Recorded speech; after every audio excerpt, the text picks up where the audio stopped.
All right, we are very happy to have Mina, Levenson, Isabel, Espino de Valdivia, and Natalie, Puhala presenting this session called Put PEP in Your Program, a step-by-step guide at PSMLA's first ever virtual conference.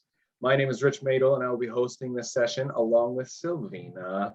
This session is being recorded. If you are tweeting or posting on social media, we welcome you to include at PSMLA1 and use the hashtag PSMLA21. For attendance purposes, please be sure that your displayed name matches your name used to register for the conference. And at this point, please join me in welcoming Mina, Isabel, and Natalie. Good afternoon, and welcome to our session on putting PEP in your program. PEP program was originally devised by Tikla Fall, who was the supervisor for Pittsburgh Public Schools World Languages, tremendous world language advocate. So before we say anything else, we dedicate this session to Tikla, who is still here and running, but has decided to step back a little bit and enjoy her retirement. Okay, let me screen share with you. Before I do that, Isabel, let me introduce Isabel Espino de Valdivia. Hi. And Natalie Puhala. Hello. Oh, Natalie. And I am Mina and retired from Pittsburgh Public Schools. So I'm going to start by screen sharing. There we go. Okay. Let's see here.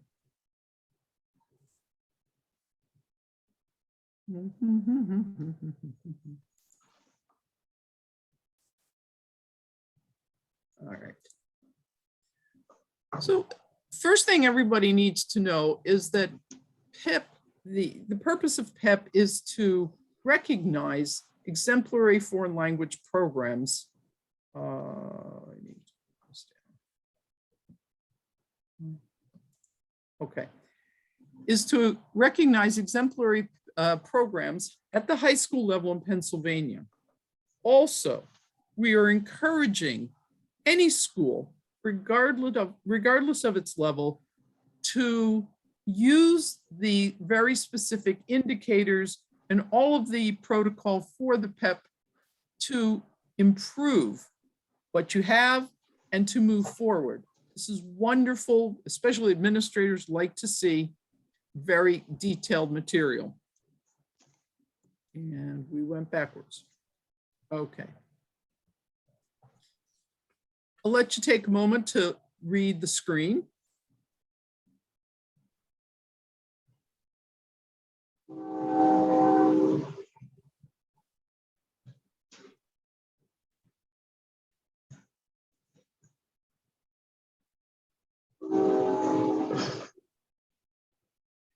Hey, and the train, our PEP train is running through. Right. So again, we're validating and showcasing high quality language programs at the high school level in Pennsylvania, letting schools use this as a blueprint because it has meaningful and measurable effects on student learning outcomes, and ultimately is to promote best practices in language programs.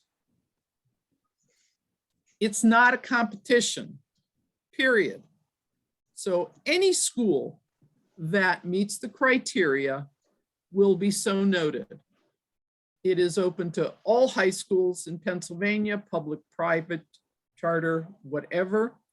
The one caveat is that you must have one member, at least one member of your world language department that is a member of PSMLA. And for this year, that would need to occur on or before January 15th of 2022. PEP is a 2-year award. Okay. So can I, yeah. I'm going to go ahead and go over the 4 different levels of the PEP award. You don't have to be intimidated and feel that you need to start at the top. The 4 different levels start with the globe, and the school must meet or exceed 10 of the 11 indicators on the rubric that you will see shortly. And in this award level, you can be one indicator off the rubric. So for example, my school first applied, I think back in 2010, and we first qualified for the Globe because we were one indicator off. We did not have a department-wide proficiency assessment. So we worked for the next 2 years to improve our program and to add things, and we were able to jump levels the next time that we applied. So it really was great to have another goal to look to. The next level is the Bronze Globe Award, and you must meet or exceed 8 out of the 11 program indicators in the bronze column, though 3 of them may be lower in the Globe column. Okay, but for this level, you cannot have any indicators off the rubric. You have to have something measurable in each indicator. Okay, the next level is Silver Globe, and the school must again meet 8 out of the 11 program indicators, and your goal is to be in the Silver Globe column, though 3 of them may be lower in the Bronze or Globe. And again, for this level, you cannot have any indicators off the rubric. And our ultimate level is Golden Globe, a great goal to shoot for, and 8 out of 11 program indicators, looking for the Golden Globe column, though 3 may be lower in the Silver, Bronze, or Globe. And again, none can be off of the rubric. Thank you. Isabel, would you take a moment to tell what happened with your school? Okay, I used to teach at very traditional academy, and my school, my city school, was very famous for football and basketball. That was all, you know, about Perry. They were city championships and everything. So, and Perry was a smaller school, but we have our world language program. We have Spanish, French, German, and Japanese. The teachers were very enthusiastic. The students to teachers were getting grants to improve the program. We got the Michael Jordan grant for 2 years on a row. So we were able to bring a flamenco teacher after school to, you know, teach them dancing. We have a world language festival every spring where students will perform. A Spanish teacher got the union grant, and she was able to bring a puppeteer, Capesuto. She taught the kid how to build their giant puppets, you know, representing each language. I mean, we were doing a lot of things. On top of that, our school district got the proficiency oral test that has to be done in the computer lab. But every time we go to schedule the classes, no, it's not available. English, you know, already has priority, or math. We were there, but we were invisible. You know, I mean, and nobody paid attention to us. So one day our world language supervisor told us about PEP. So we got all this data together, you know, and we got the glove. It was the lowest, but my the principal was so proud and happy receiving the, you know, PEP award from PSMLA, getting all of these. He got the school newspaper interview us. He took us to the parents meeting. I mean, and then all of a sudden from that year on, we were able to schedule the labs for the assessments. You know, we were able to get field trips and also approve, and we were able to get the buses.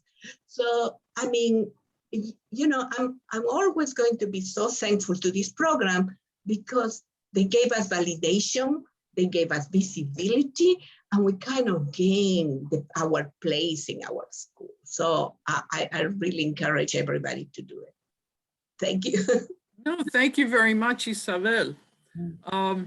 Let's move on, and we'll talk a little bit more about our individual accomplishments later. But for the moment, let's move on and talk about proficiency. Now, oftentimes there's a lot of confusion as to the difference between discrete testing, performance testing, and proficiency. take a moment to read the screen.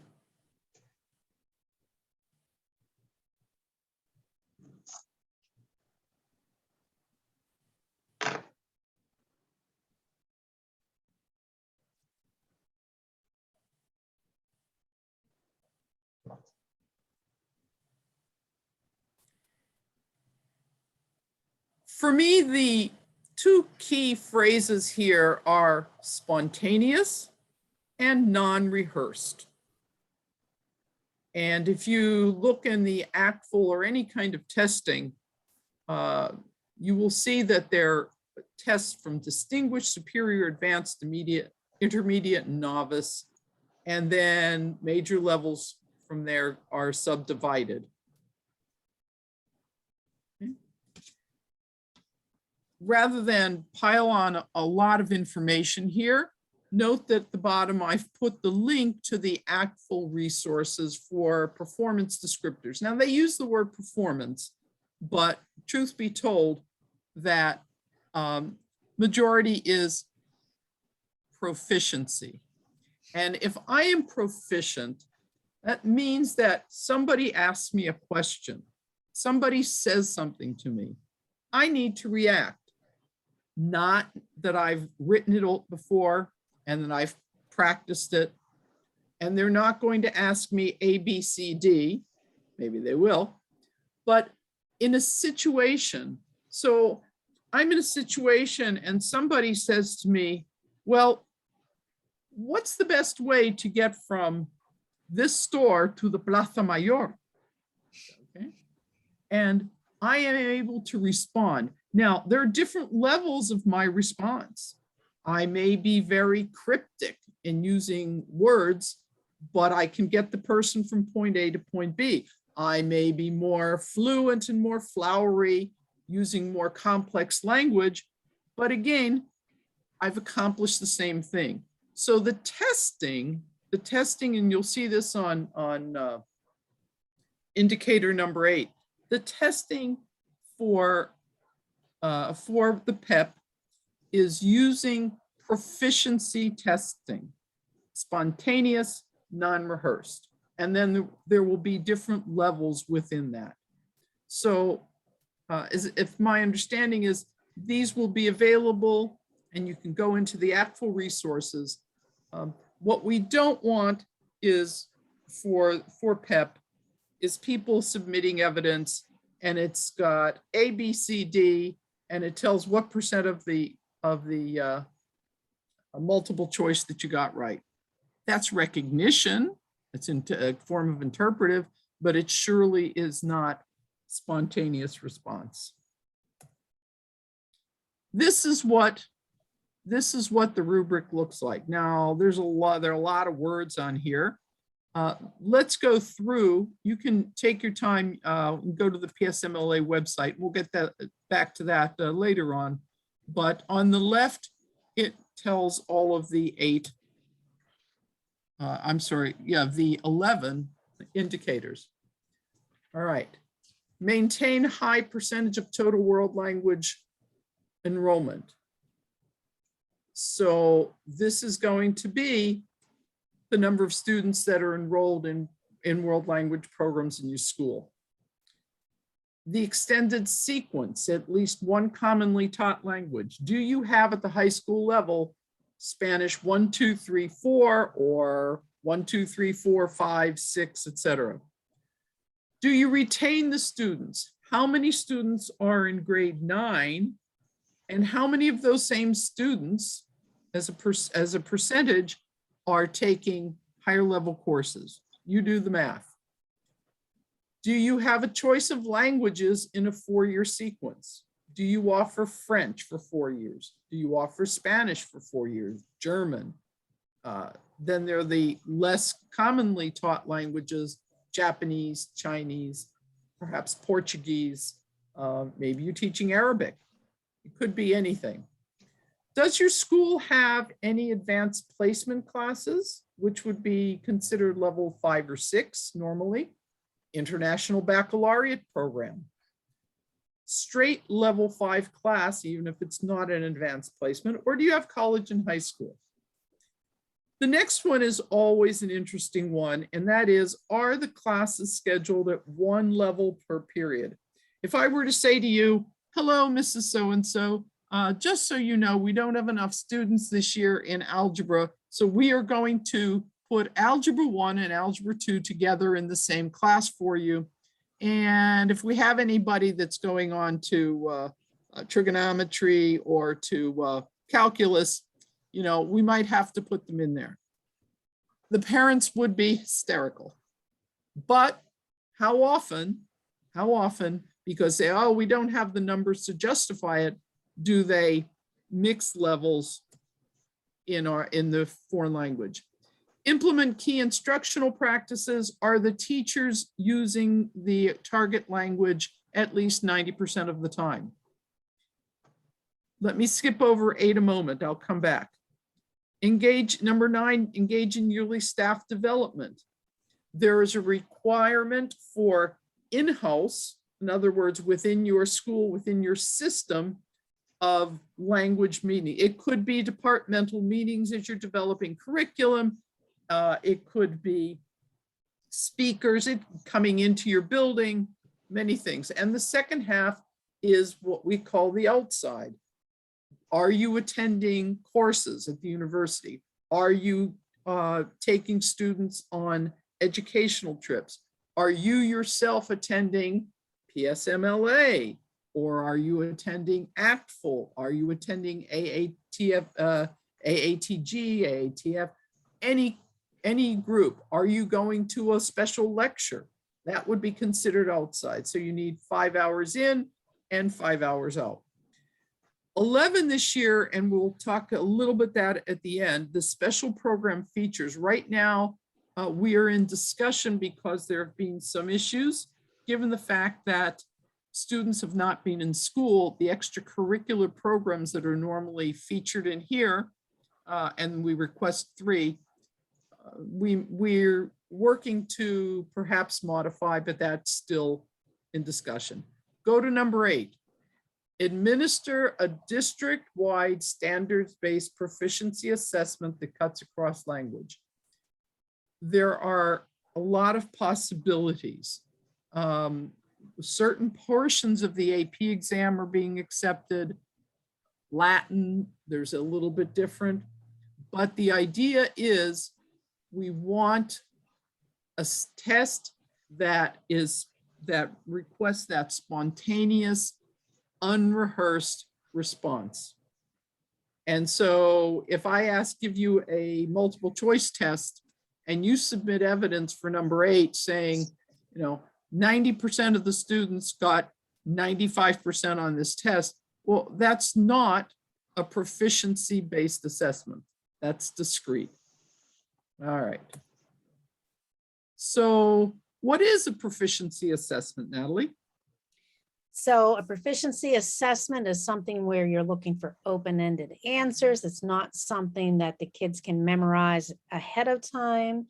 And I would say, I know in our experience, this was the most challenging of all the indicators, because you have to have it's not just one teacher. You certainly have control in your own classroom, but it's the entire department has to be participating. And so to get across to your colleagues what the difference is between the discrete test and a proficiency assessment is challenging. And I think when we do ratings for the PEP, as Mina said, there's some confusion that can we all do the same midterm, the same final exam? Can we use those results? Not if it's a typical midterm or final exam where it's a Scantron fill in the blank, where you're looking for something more open-ended. And so we have examples here. These are ones, this is an example of what a proficiency assessment is. This is an example of one that we created when we first started going for PEP. We first went into the globe level, did not have a proficiency assessment across the board. So we created a SOPI, and we actually, Tikla Fall came in and helped us to design these. And so you'll see this is assessing students' knowledge on, pastimes. However, the one on the right what is not a proficiency assessment is one the kids can memorize and then they forget the answers right after they leave your room, versus the on the left, this SOAPy activity. And we had given a test that they had 10 different activities that they had a chance to be rated in. And it's open-ended. It's whatever the kids can do with their language at that point. If you do not have the time to create an activity like this, and what we found was it was a challenge to have the manpower and the brain power to rate the entire department of all the students doing it at the same time. There are other options through LTI. We currently use the Apple test. And I know there was a session on Apple that you could take a look at, but at any of the, say, NECFL, any of the conferences, they usually have a booth, and they're very helpful getting you set up for these tests. And the Apple tests are proficiency based and rated, not by you, not by the teachers, but by LTI. So if this is challenging for you, we've been there, we're glad to help you. And I'm glad to share any of the resource we have. We still have our SOAPy tests. If you would like to see them, I'm glad to share. So just send me an email. Let me throw in something. Pittsburgh has had the pleasure of having all of our teachers trained within the system to rate, and notice I use the word rate, not grade, all of the voice submissions for the assessment exams. If you have assessment exams at one level, say all of the level 2s are being tested, or all of the level 3s, and then you have another exam where all of the upper class and the upper levels are being tested, that would qualify you into the gold column. And so the Pittsburgh we do not rate our own students. It's a blind rate. And some of them are pretty funny. Some of these kids are pretty creative. So, Isabel, what are the benefits? I'm coming back. I already talked about my example and my experience, but this is a better way to overview the whole picture. So the PEP benefits, yes, it provides you outside validation, the data about your school program, not only for you, but your administration, the school board, the students and parents. And that's what happened to us when we showed the data. We had a Perry, went to the principal, by principal, then the school board, and then parents. Then it provides a standard-based tool.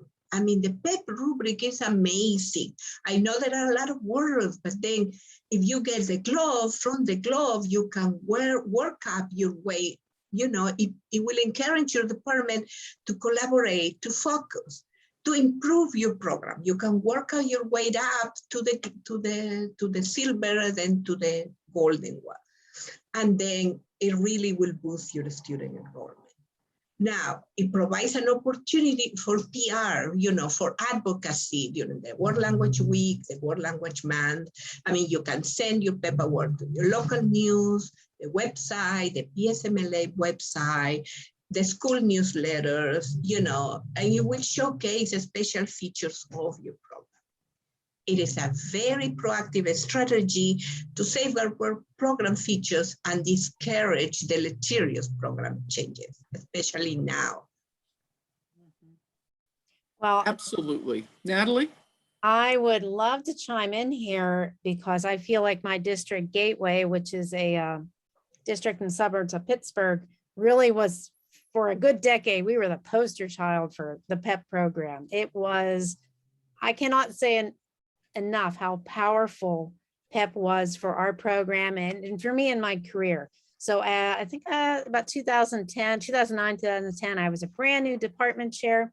And thanks to the tremendous professional development that I had received through PSMLA, I came to my new superintendent with this PEP program. And really, how many administrators know what makes a good language program?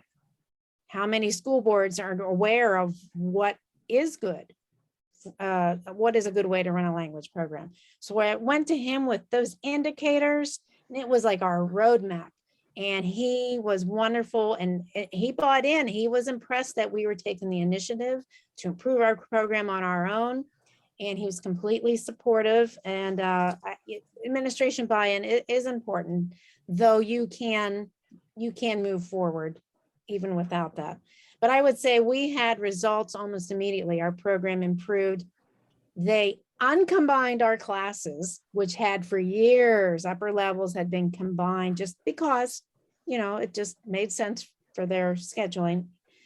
So they uncombined classes immediately because it said in black and white on this rubric, that is not a good idea. Us saying that didn't get us anywhere, but having it in black and white from PSMLA did the trick.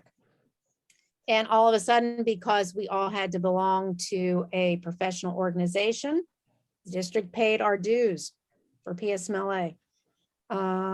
Because we had to have professional development. The district approved, not only approved for us to go to conferences, which had been an issue in the past, they also paid for the conferences.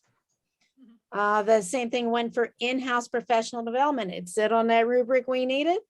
Anyone I wanted to bring in, they paid for. Testing, we needed to give a proficiency assessment to hundreds of students. They added the amount for Apple tests to our budget. And I have to say, it really gave our department pride. We worked together the best we ever had. In the year that we first won for gold, we were able to get 100% attendance to a state out of town, not even in Pittsburgh, a state PSMLA conference. 100% of our department went. And so really it forced us to work together and at a level that we've, had never been seen before. And it gave us clout in the community. It gave us clout with like Isabel said, before she couldn't schedule a language lab. Now all of a sudden they're worthy of the language lab, right? And they gave us a SAP too, to keep the language lab and a tech person for support. Very nice. Yeah, so all of a sudden we had a reason to ask for these things, and administration had a reason to give them to us. So I really cannot tell you, and I cannot emphasize enough how powerful this PEP program can be for your department. And it's absolutely worth a try for sure, if you're thinking about it. Thank you, and well stated, well stated. Each school has its own intricacies, but the PEP program, you can apply it to just about any situation that you need. All right, let's see if we can, okay.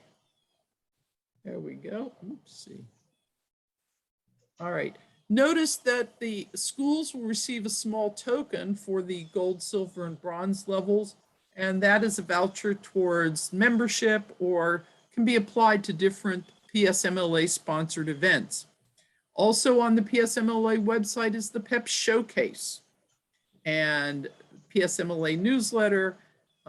There's an annual letter to the superintendents. Schools are encouraged to self-promote. This is one time where self-promotion is really a fine thing. And there's structure and there's hardcore data and evidence to back it up. Okay, key dates. First of all, one person must be a member of PSMLA paid by January 15th of the year you're applying. This year's applications are due on or before Saturday, February 12th. You can submit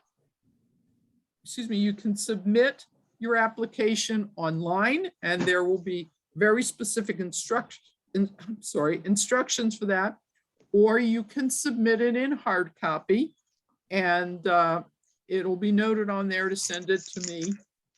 The applications that come from the eastern half of the state are noted, keeps going back, are noted, and they're worked on by the eastern teachers. The western applications go to the east, the eastern applications come to the west, and then we use a rating rubric, very similar to the PEP rubric, to see where each school falls. Usually the results will be announced mid to late March. I encourage all of you, if you haven't already started, get the evidence now. Start working on it now. A lot of it can be gathered right now over the course of the semester. And keep in mind that any evidence that you present in your application, in your submission, can go all the way up to the date. So if you are submitting on last minute on February 12th online, any data, any examples, any evidence that you have can be included right up to there. If it's hard copy, you need a little bit more time to make sure that the mail gets to where it needs to be. Tikla has a great quote. If standards are for all students, then all students should offer world language programs that meet the PEP criteria. And at this point, we'll come back and ask you to give us any questions that you have. Don't be shy. Hello, Amanda. Hello, I have a Hello, question. Slack at Kutztown. Yes. In terms of the evidence for the standard-based assessment, so we have to submit both the ratings and the proof that we gave the assignment. But if the assignment, like let's say, we have a certain number of novice highs or novice mids or whatever. Doesn't matter. If it goes into the way our grade books are set up, they have to go in as a letter grade.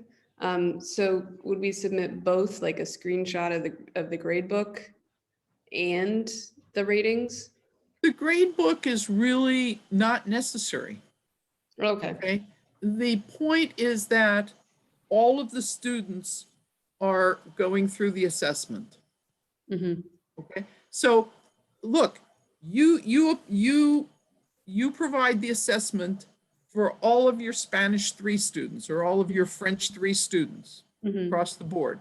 That same assessment is applied to all the Spanish students. Okay. It doesn't matter if they all get if they all do tremendously well, or, maybe they're all distinguished. Now, keep in mind that the assessment that we were using, the highest level on our assessment was intermediate high.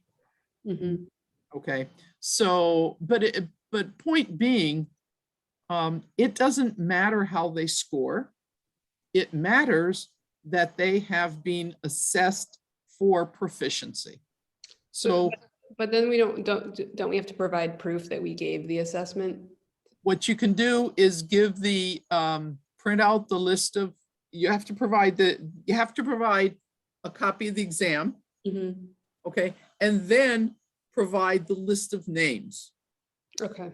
Okay, so now, all right, let me step back. Can I jump in here as some of us has completed the PEP application lots of times. And what, Amanda, what we've used as evidence is we submit the task, the proficiency-based task, as evidence as this is what the assessment is, this is what we use. And then what we also supply are just the report of the rubric-based scores. Okay. And so we'll black out the actual names, but in terms of our ratings, we submit that. What I don't send to Mina is how we convert that into our grade book and all that. That doesn't seem necessary. Yeah, I think last time we applied, we had to do that for some reason, but I don't remember why. Well, and Rich well stated, and let me step back. We don't want the names. Okay. Okay, we don't want the names. blacken out the names. But Okay. there has to be an accounting that, in fact, the students took the test. Okay. You know, I can send in a test, but if I don't have any evidence that the students took the test, how they scored, you know, that's fine. But Rich's idea on scoring on the rubric is very good. And again, if you want to send something to me, you know, I'll take a look at it. And if it's acceptable, great. And if it needs to be modified, then we can do that too. Perfect. All right. Thank you. What other questions?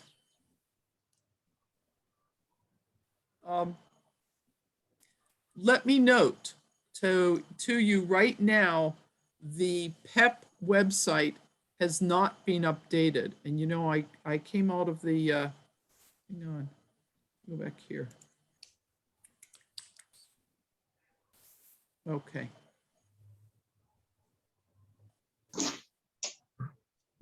All right. Notice, here are our contact information for the three of us. And notice at the bottom, that is the link to the PEP Awards on the PSMLA website. I have to take a moment to jot it down. There's also a very large logo on the main page of the of PSMLA website that will take you directly to the PEP Awards. Okay.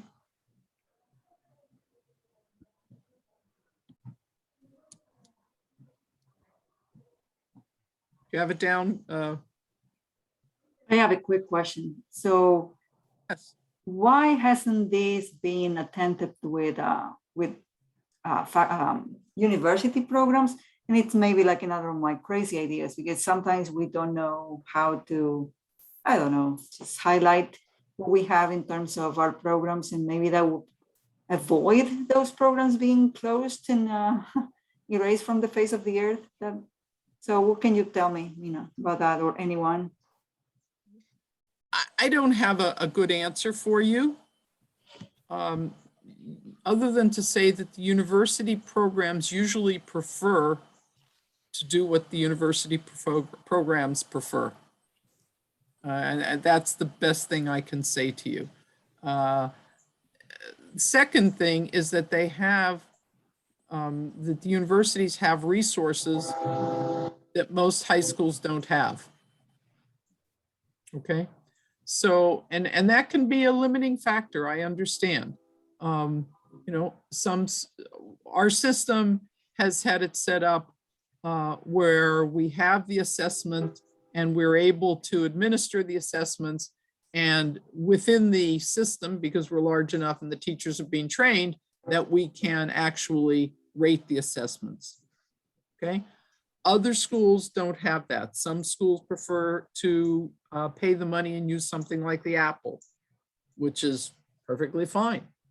Some schools for upper levels will use portion of the AP exams or the International Baccalaureate. The idea is it needs to be proficiency-based, spontaneous, unrehearsed. And that's, you know, teachers say, well, here are the 10 questions that they could be asked. No, you know, that's obviously the students have studied it, rehearsed, and memorized the answers. Okay. But if I take that same knowledge and apply it somewhere else, now I'm showing proficiency. You know, we all memorize phrases, and, you know, when I learned Spanish, I was in a situation and I heard the same response enough times that I said, ah, okay, I'm going to memorize this. And when I'm in that situation, you know, now I can apply it. But that's, again, my discretion, and that's a spontaneous kind of response to the situation. That's what we're after. I'd like to thank Isabel and Natalie and Rich, Silvina, Amanda, and Slack at Kutztown. I'm sorry, I'm not sure of your name, but I apologize for anything there. but I really appreciate you taking the time to be with us today. And again, any questions you have, don't hesitate to email, to call. Happy to work and happy to help out. And on thank you. behalf of PSMOA, we want to thank the presenters and everybody who attended this session. We do welcome and encourage your feedback on our sessions. The Act 48 and session evaluation links have been placed in the chat. You can also find them in the PDF program. Please remember that in order to qualify this session for Act 48 credit, you must complete the form within 72 hours of completing the session. So thanks, Rich, everybody. Enjoy. Rich, real fast. Remember that the session, the PEP material is in the process of being updated. So what's on the website, for the most part, is correct, but there might be some modifications. And again, the date of submission is February 12th. Okay? Thank Thank you again. Thanks, everybody. Thank you. Bye-bye. Thank you.